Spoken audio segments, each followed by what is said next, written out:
Postal ballot সহ বিভিন্ন অনিয়মের অভিযোগে রাজধানীর আগারগাঁওয়ে নির্বাচন কমিশন ভবন ঘেরাও করে বিক্ষোভ করছে ছাত্রদল। আরও জানাতে রাজধানীর আগারগাঁও থেকে যোগ দিচ্ছেন সহকর্মী বুদ্ধদেব কুণ্ডু। বুদ্ধদেব, এই মুহূর্তে সেখানকার পরিস্থিতি জানাবেন। ছাত্রদল কি দাবি জানাচ্ছে?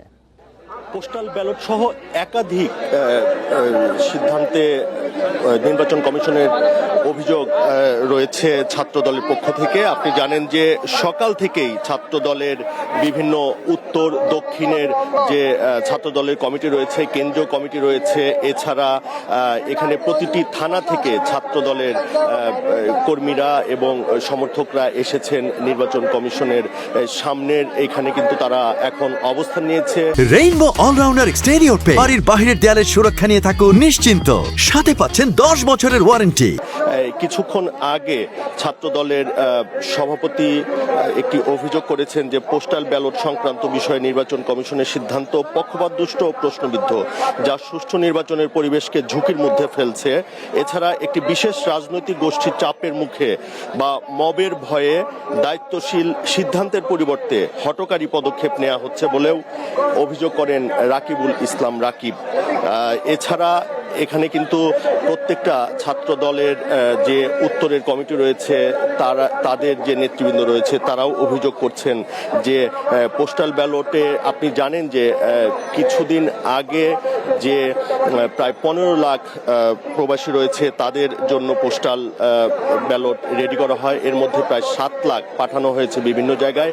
এবং বাহরাইনের একটি ঘটনা যেটা ফেসবুকে ভাইরাল হয়, তার সূত্র ধরেই কিন্তু এখানে এই ছাত্র দলের পক্ষ থেকে এই আগারগাঁ নির্বাচন কমিশনের প্রধান কার্যালয়ের সামনে এই ঘেরাও কর্মসূচি এটি পূর্ব নির্ধারিত ছিল। এবং আমরা সকাল থেকেই দেখতে পাচ্ছি যে এখানে তারা বক্তব্য রাখছেন। এখানে ছাত্র দলের সাধারণ সম্পাদক তিনিও একটু আগে কথা বলেছেন।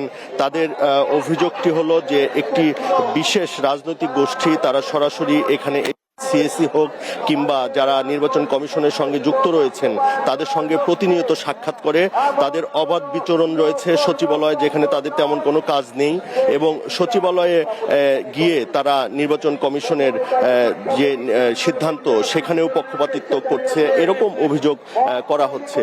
তারা বলছেন যে নির্বাচন কমিশন যেন কারো চাপের মুখে বা কোনো মবের ভয়ে কোনো ধরনের হঠকারী সিদ্ধান্ত না নেয়, সেই জন্যই তারা এখানে এসেছেন। তারা একটি নিরপেক্ষ সুষ্ঠু নির্বাচন চায় এবং এই নির্বাচনটা হওয়ার জন্য এখানে নির্বাচন কমিশনের যে ভূমিকা রয়েছে সেটি কিন্তু তারা চাচ্ছেন। এখানে আসলে আপনি যেমনটি বলছিলাম যে বাহরাইনের ঘটনাটা তারা বারবার বলছেন এবং তারা বলছেন যে একটি ঠিকানায় 100টির বেশি পোস্টাল ব্যালট কিভাবে যায় সেটি নির্বাচন কমিশনকে এখানে নীতি নির্ধারণী যে পর্যায়ে রয়েছে এর উত্তর দিতে হবে, তাছাড়া তারা এখান থেকে ছাড়বেন না। অর্থাৎ সকাল থেকেই ছাত্র দলের বিভিন্ন পর্যায়ের নেতাকর্মীরা এই নির্বাচন কমিশন ভবনের সামনে অবস্থান নিয়েছেন এবং তারা এই অবস্থান চালিয়ে যাবেন এমনটি ঘোষণা দিয়েছেন। বুদ্ধদেব, আপনাকে ধন্যবাদ। আগারগাঁও থেকে জানাচ্ছেন সহকর্মী বুদ্ধদেব কুণ্ডু।